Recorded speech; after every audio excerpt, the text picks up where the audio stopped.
Welcome back to the Ireland Contracting Nightly Sports Call. I'm your host, Josh Taylor, in tonight for Rich Walsh, joined by in studio from the Pittsburgh Post-Gazette, also hosts his own show on 93.7 The Fan, Paul Zeiss. How you doing? Good to talk to you again. Oh, man, I tell you, I did the morning show. You're going to do it on Monday. I did I'm that gonna do it morning again show Monday. Twice this week. Yep. I came home. Doing it again. And let's just say I was out cold for a while. I know that feeling. So good luck feeling. on Monday. Yeah. You know. I mean, don't get me wrong. I'm looking forward to it. Get to hang out with Jim Colony. I believe Matt Harkins will be there too. But yeah, the sleep afterwards might be a little bit too good sometimes. 5:40 comes along real early. And usually, if you're a distance away from the station, you got to get up maybe 3 a.m. on a good time. Well, yeah, 4, but yeah, same thing. Yeah, not good. But so it's now like 10:40, which means I've been up a long time. I totally been there. Now Monday I did the morning show and then came here and worked that night. I remember we had a tweet that says, "You did the morning show and you're working. Are you like how tired are you?" I'm like, I'm pretty exhausted, but we'll get through. Either way, we got plenty to keep us company. We'll talk some Steelers while we're at it. Big news of the day: Chris Boswell put on IR. They signed another kicker in. I think a lot of people at this point aren't questioning the decision. I think they're questioning the timing of it, as in why didn't they do this maybe a month or so ago? Your thoughts on how this is all looking right now? I have no idea what the point is. Unless he's legitimately hurt, which, as Ray Fittipaldo said, he hasn't been on an injury report yet. There has been some discussion of maybe an injury against the Saints, but he made every kick against the Saints. He looked okay. And the thing about it is, they said he went through the whole workout and kicked today, and there was a little discomfort. It sounds to me like they just want to give someone else a shot. See what I mean? Just a little competition. I don't know. I mean, if this was legitimately not an injury, that's okay, fine. But the reality is, it sounds like it's not an injury. Does it? I think there's a couple people frustrated, not because they did it or whether or not there's an injury. They're probably wondering, why didn't you think of that in October or think of that in November? Well, I think there's people that have that question. Or basically like 3 weeks ago. Yeah. When he missed some kicks, you put him, you put him on IR and get some. That's what I had said at the time. Really, find a phantom. If you don't want to cut him, find a phantom injury for him. Teams do it all the time. What did James Conn say in the program? Practice your limp. Yeah.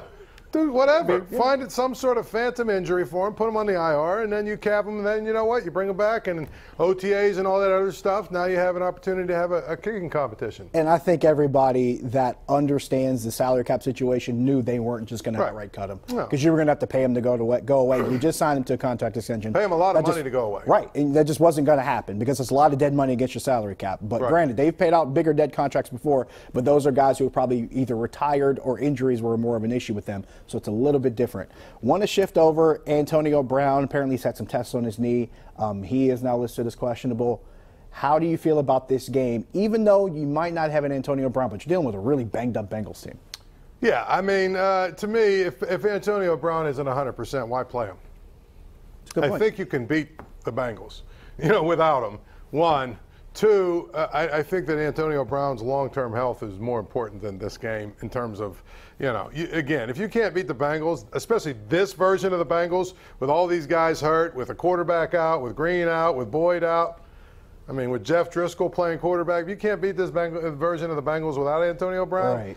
We've got bigger problems, I think, here than you probably even know. If you had maybe A.J. Green or Tyler Boyd out, I'd give the Bengals a better shot. Without both of them, who's left to defend, honestly? This is, it's a bad team that's even worse. So that's, to me, if Antonio Brown has got any questions about his knee, leave him out. I would agree with that. We got a couple of tweets here. We have a question from Donnie who asks, what percentage would you put on Cleveland going into Baltimore and winning if you had to put a number on it? 30. Really? Something like that. I'm thinking 55-ish. 55, 45 chance. 55 would suggest that they should win. Probably true. Well, let me switch that. 45. Yeah, 55. 45. Okay. There we go. I could go there. But I think I don't know. I just have a sneaking suspicion that the Ravens are going to be ready to play this game. There are quite a people that have the theory, what if the Browns won and the Steelers messed around and lost? That would be very fitting funny. with this season. I looked it up. What if the Ravens and Browns tie? Ooh. Actually, what would happen if the Ravens and the Browns tie? The Steelers would actually win the tiebreaker. That's true. What if the Ravens and Browns tie and the Colts and the and the Colts and the Titans tie, which also could happen for the Steelers to get in. The Ravens would be the 6th seed. Wow. You looked this up, didn't you? Yeah, I did. I'm impressed. I did. Unfortunately, I did. The Steelers can't be the 3 seed. They're either the 4 seed, and actually there is some weird. I think it is the same scenario. If the Colts and the Titans tie, and the Steelers win, and the Ravens win, the Steelers would be the 6th seed. The Steelers can be either the 4 or the 6. Wow. The Ravens can be actually all the way up to, I think, the 2. They could be the 2 seed, the 3 seed, the 4 seed, or the 6 seed. My head hurts. But we're going to go to the phone lines because that's too many ties to think about. That's too much math. Let's go to Ann in Munhall. Ann, you're on the Nightly Sports Call. Good evening, gentlemen, and Happy New Year. Happy New Year to you also. I was just calling. We were talking. There's been a great deal of talk about what you have to do on Sunday to make the playoffs, for the Steelers to make the playoffs. And I recall one year, I think I'm right, but see if you two remember it, when the Steelers had to have 7 things happen the last day of the season. I think it was when Bobby Burster was here, and all 7 of them happened. And if that can happen, so can this. That's a very optimistic way to look at it. Well, thank you for the call.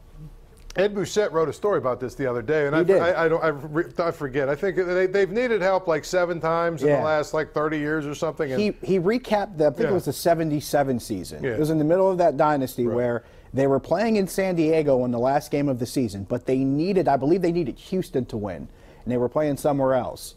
And this is back when there was no internet, there were no updates on your phones, cutting into other games, none of that stuff happened.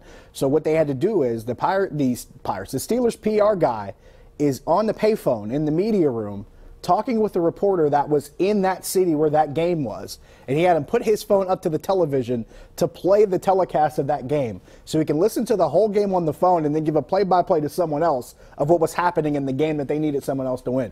And I think Houston ended up winning that game. Steelers get into the playoffs and then lose their first playoff game. Yeah, Ed Bouchette told that story today on our air. What was his story? I think he wrote, though, the Steelers have needed help like 7 times and they've got it 3. Yes. Like the last 25 or 30 years. 3 times it's gone their way, 4 times. 2013 was that ridiculous. That was the most recent one. Ryan Suckup. The kicker missed the kick, and then in overtime it seemed like there was about 7 officials' calls that went the wrong way. Yep. And the Steelers ended up on the outside looking in. I mean, again, there's 2 things that would concern me. 3 actually. I think 1, the Ravens are better than the Browns, but 4 then. They're also at home. True. But here's the thing.